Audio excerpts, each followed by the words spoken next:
What does Zodd want? With the latest chapters that have come out and where Zodd is currently in the story, it made me think more about what it is that Zodd wants. What are his goals? What are his dreams? What is it that fulfills him? Because depending on what it is that he really truly wants could change the outcome of not maybe the next couple chapters, but the story as a whole and his place in it. So after a couple messages with some mates and a bit of research and going back and rereading old chapters, I think I've come to a couple of conclusions that are already well known, but we'll reestablish them, and then maybe we can talk about what is it that Zodd will do next. So before we get into that, we need to reestablish who Zodd is, where he came from, who he is, and what he wants. We don't know the specifics of his past, but we know that he had been an apostle for over 300 years. So he's a bit older compared to the late bloomers, if you will. But regardless, Zodd has been around for quite a long time. He's different from most apostles because he doesn't partake in human flesh. He doesn't partake in the love to eat and consume. He is different to his apostles in some ways, but is very similar in still the human need for more. Just a brief philosophical rundown. The human need for more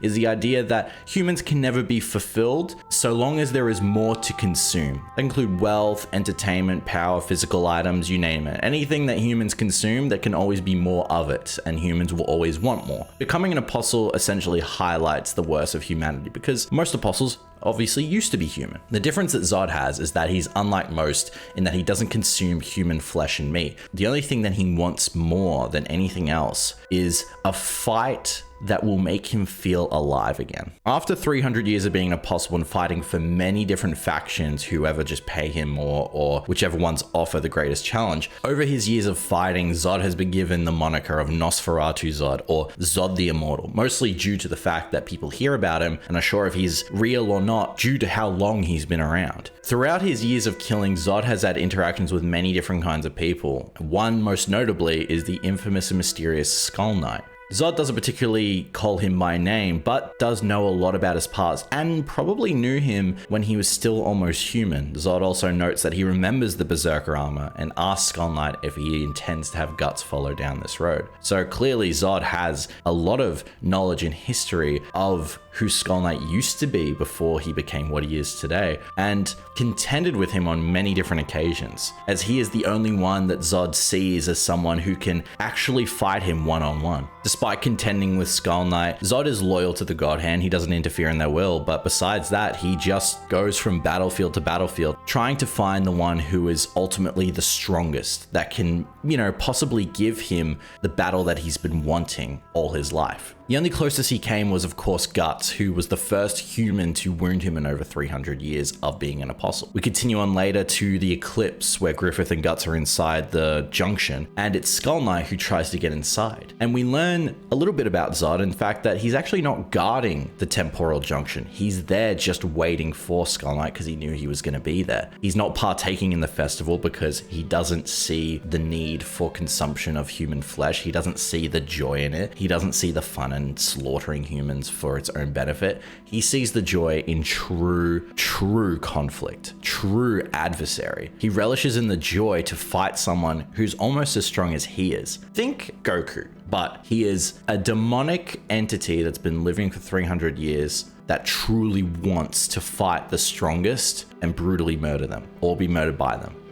One of the two. That's a brief rundown right there. Ultimately, as years go on, we don't see Zodd for quite a long time. In the years of the Black Swordsman, Zodd only appears later in the Conviction arc. Turns out he's still fighting, and he's almost melancholy and depressed at his immense strength. He's killed so many people, and not anyone since Skull Knight and Guts have actually given him a challenge. He talks about maybe finding Skull Knight again to get that challenge and maybe winning or being defeated by him. Regardless, I think that question excites him. And considering finding Guts, having known that he'd been killing apostles for 2 years. This shows that Zodd is not beholden by the God Hand to go and stop Guts for killing apostles. I don't think the God Hand cares that Guts is going around killing apostles, otherwise they could just command their apostles to stop him. But Zodd is someone who adheres to the God Hand, but doesn't necessarily have to go out of his way to stop them if it is not within their command. An example of this is back in the Golden Age when he kills Wild. He kills Wild because he threatens to kill Griffith, who is the one, the King of Longing, fated as the next God Hand. Zodd of course kills him because this goes against causality. Zodd knows this because he himself could have killed Griffith, but now knowing he has the Egg of the King, he knows that it is within the God Hand's will to keep him alive. To go against it is death. We also see there in that scene that Zodd very much actually dislikes his fellow apostles, not only because of their desire to consume human flesh and all the things he sees as trivial, but he sees them as worthless humans almost. Wild, when he was on the verge of death, holds Griffith hostage. Zodd in his mind sees this as weak. He would never take someone hostage during a battle. That is beneath him. He would fight his enemy one-on-one regardless if he was going to die. He would do so willingly. Zodd would fight his enemy one-on-one regardless of his chances to win or lose, because in his eyes that is the mark of a true warrior. That is the mark of being strong, is to fight to the death, to fight on an even playing field. Now, based on the history that we know so far of what it is Zodd knows, how much he knows about the world, who he has met and who he has fought, we can clearly see that his goal and true desire is to fight the strongest being there is. He hasn't had his fill and he wants that, right? But it's only in the conviction arc is where we can find some things about Zodd that maybe can allure to more about him. In the conviction arc, he is visited by the premonition of Griffith as a huge white hawk. In this vision, Zodd feels threatened and goes into his full release form and attacks. When he awakens, Zodd finds a gash on the left side of his head, and turns out when he goes into his released form, he has lost his horn. It was real, whatever it was, and he is then compelled to find the desired one at Albion. It's there at the Tower of Conviction that we see that Zodd becomes the right-hand man of the reincarnated Griffith. As well at the Hill of Swords, he fights Guts again and finds that Guts is now more stronger than he ever was back in the Golden Age, even to go one-on-one with Zodd, until of course he goes full released, at which Guts has no chance. Now, a lot of events take place that don't really change much about what Zodd says or does. Now, Zodd knows he's not the strongest because he works with Guts, of course, later in Vertanis, to then kill the form of Ganishka. What this says is that Zodd is someone who's willing to work with people, even his enemies, his rivals, to achieve the goals that he was set out to be, to achieve the will of his master, which is Griffith. Now, this is something kind of odd when it first happened, and it was exciting because it's Guts and Zodd fighting together, which is crazy. But that shows that Zodd is someone who's willing to compromise to defeat a greater enemy, an enemy that he himself can't defeat, especially when it's the will of his master. It's like if Zodd and Skull Knight were to team up to fight one enemy. It'd be crazy, right? Not one-to-one, obviously they're not friends, but it shows kind of that Zodd is someone who obviously does hate, but he hates for reasons that disgust him. He doesn't hate Guts for being someone who wants to fight. He respects it even. He admires it. He admires his rival Skull Knight. He doesn't have any bad blood towards them. He sees the value they bring as challenges. It's only when he threatens his leader, then of course Zodd feels the need to take care of him. Now, we don't see him again until much later in the most recent chapter. He's here on Elfhelm and he has appeared. What does this all mean? I've basically run through all the backstory of Zodd, and what I think I found is a small goal in what it is that he wants. Like I said before, Zodd is someone who respects the will of the God Hand and he will adhere to the causality that they dictate, right? He doesn't interfere with the eclipse, but he doesn't partake in it. He stops Wild from killing Griffith, but he doesn't help Griffith. And he even protects Guts, who is someone that he didn't have to protect, but he throws his sword to him in the middle of a random battle to make sure that he stays alive because he's interested in seeing what he will become. Zodd's ultimate goal is to find the ultimate strongest. And now being a servant of one being that can't be killed by any physical means, I think Zodd has found his strongest. The question is, why serve it? Zodd is not someone who would serve a specific party unless he has to. But of course, the ultimate strongest is Griffith. But does that mean Zodd sees him as his ultimate goal? By serving Griffith, does he essentially keep him alive to then fight him one day? These are the things I've been trying to go back and find when looking through very recent chapters. I was going through volume 28 on the scenes at the beach. When the Moonlight Boy first appears, Guts looks at the cliffs. At first I thought it was just something that was reminiscent to the Kushan tribes coming to the beach, but I was completely wrong and I completely forgot about this. It was Zodd. You can see his horn, you can see his wing in the mountains above the cliffs. He knows that Griffith is the Moonlight Boy and has always been around whenever he turns into one. I imagine he was at sea as well during the Sea God arc when Griffith was a Moonlight Boy. This is of course just a guess, but Zodd knows that Griffith is the Moonlight Boy, so he's always going to be around to protect him regardless of what happens to him. Let's assume as the Moonlight Boy, he is susceptible to physical harm. Zodd would then want to make sure he stays alive, because if he's killed by someone, he's just lost his ultimate goal. He's just lost the one he could fight and maybe get a real challenge out of. Now, you may think this is all a bit far-fetched. Zodd is following this being that can kill him without a second thought, and he can't do anything to physically harm them.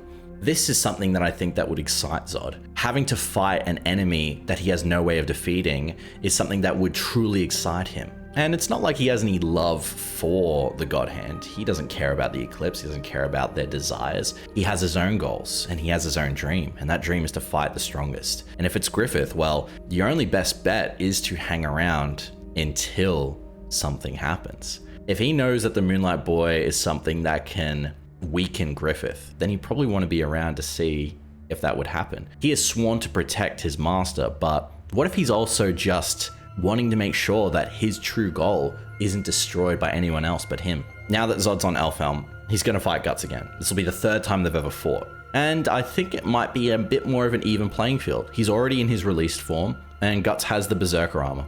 Now, of course, the risks of using it are insane. We don't have to go through why, but using it might have a chance against Zodd. Like we said before, Zodd knows what the berserker armor is. He knows what it can do. So maybe he has an idea that it actually is powerful enough to harm him a great deal. So Zodd is more content with fighting an even harsher foe and being here and maybe witnessing what it is that Griffith is susceptible to. Maybe Zodd will see that Griffith can be killed. We obviously don't see that he can be in these latest chapters. We see the exact opposite. But maybe Zodd is there, and as an observer, he can see maybe how much more Guts has grown in terms of power. Having the berserker armor may not change the fact that he can't harm Griffith, but if he can harm him, if Zodd can be almost killed by the berserker armor, it's still what he wants. He wants a foe that he can fight. It may not be the ultimate, but still the closest thing to fighting a true enemy that is on equal playing field as him, to get that rush that he could die at any moment fighting this foe. In a huge amount of speculation, I think Guts will go into the berserker armor and fight Zodd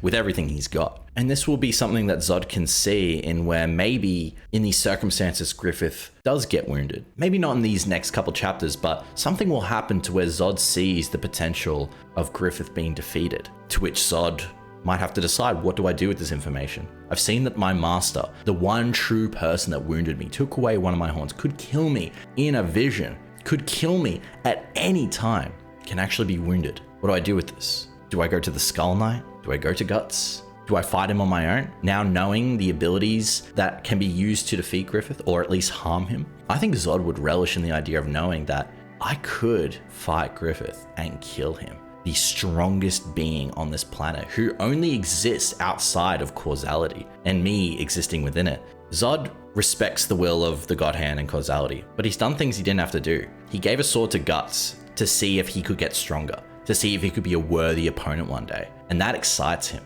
To then maybe help others get stronger to the point where he could work with them like he has in the past to kill the apparition of Ganishka. Who's to say Zodd wouldn't work with other people to then fight Griffith? He is the strongest on this plane. That is without a doubt true.